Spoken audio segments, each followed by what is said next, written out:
সাংবাদিক ওই জায়গায় ছিল না। আমরা ওইখানে যারা দেখেছি ভাই ছোঁয়া যেটা ছিল আমরা দেখছি প্রত্যেকের চোখ আছে আর আমার ওই বন্ধের কোনো হিসাব হয় না যারা গায়ে হাত হাত তোলা হয়েছে। আমরা এখনো তাদের সাথে কথা বলতে পারি নাই, তাদের বাসায় গিয়ে আক্রমণ করা হয়েছে, তাদের কোনো হিসাব করতে পারি না।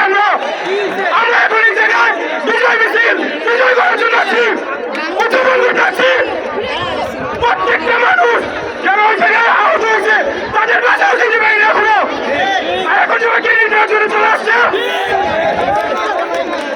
ভাই এই জায়গার মধ্যে অনেক সুবিধাবাদী মানুষ চলে এসেছে যারা ছিল না। ইসলামপুরে ফার্স্টে 4 জন মারা গেছে এটা আমরা সবাই জানি, কিন্তু ওদের নাম আসে নাই, নিউজে মাত্র 2 জন আসছে। ভাই হাসপাতালে ওই দিন 2টা পর্যন্ত 7 জন মারা গেছে, তাদের নাম আমরা এখনো জানতে পারি না। এখন ভাইয়া আমাদের বোনেরা যারা ওই মাঠে ছিল, যারা তাদের মান সম্মান হারাইছে, তাদের জন্য এখন আমরা কিচ্ছু করতে পারি নাই।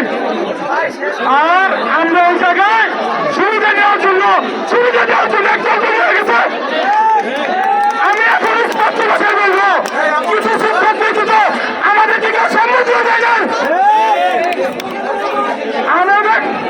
আমাদের শিক্ষক তারা আমাদের সম্মানিত ব্যক্তি, তারা আমাদের শিক্ষা বিদ্যা শিখাবে।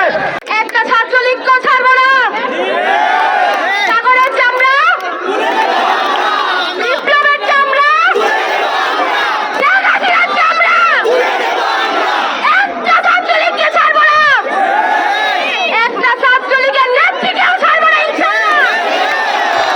প্রত্যেকটা ছাত্রলীগের চামড়া তুলবো গড়ে গড়ে।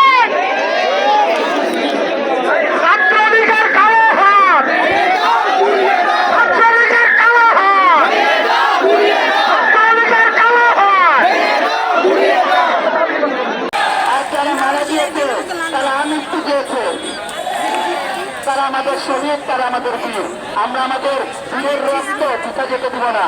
আমরা সুন্দর সমৃদ্ধ বাংলাদেশ গড়ে তুলব এবং এই বাংলাদেশের নেতৃত্ব দিব আমাদের ছাত্র সমাজ। আপনারা প্রস্তুত আছেন? হাত তুলে বলেন প্রস্তুত আছেন? আমরা প্রস্তুত। আমাদের লাল সবুজের পতাকা, বলুন আমাদের লাল সবুজের পতাকা ও বাংলাদেশের সকল সংগ্রাম, সকল সংকটে দুর্বাস থাকবে, এই আকাশের নিচে উদিত হলেও হবে। রাস্তার মধ্যে প্রতিনিয়ত একটা বর্গা বড়া মেয়ে, আর এই একটা মেয়ে যে আপু একটা ওর এই বর্গা বড়া মেয়ে, ও প্রতিনিয়ত সবাইকে সাহস যোগাইছে, রাস্তার মধ্যে চিল্লাইছে, সবার সামনে ছিল। এজন্য আমি বলতে চাই একটা জিনিসই, ওই দিন সবাই বীর ছিল, যারা রাস্তায় ছিল, যারা সকালে মার খাইছ তারাও বীর। সুবিধা ভোগ না হয়, আই রিপিট, সুবিধা ভোগ করবেন না। আমরা ছড়িয়ে পড়বো সারা বিশ্বে। আজকে আমাদের এখানে বাধা দিয়েছে, আমাদের কাছে কি লিখিত জমা হয়েছিল? একটা অপচেষ্টা থাকবে, একটু 1 মিনিট, একটা অপচেষ্টা থাকবে সবসময়, একটা অপচেষ্টা সবসময় থাকবে।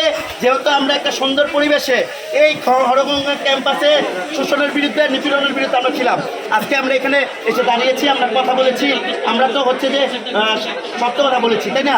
তো আমরা আমাদের শিক্ষকদের কথা বলেছি, ছাত্রদের কথা বলেছি, আমরা আমাদের সাংবাদিকদের কথা তুলে ধরেছি এবং আমরা সবাইকে শান্তিপূর্ণ অবস্থানে থাকার কথা বলেছি। ছাত্ররা ছাত্রদের কথা বলেছে, ছাত্ররা ছাত্রদের কথা বলেছে। আমি একজন সাংবাদিক প্রতিনিধি হয়ে এসেছি, আমি আমাদের সাংবাদিকদের কথা বলেছি। আজকে থেকে সবাই চলে যাও, তারপর আজকে আমাদের প্রোগ্রাম সফল, এটা মনে করে চলে যেতে হবে। আমরা পুরো ক্যাম্পাস প্রদক্ষিণ করেছি, আমাদের সফলতা এসেছে পুরো।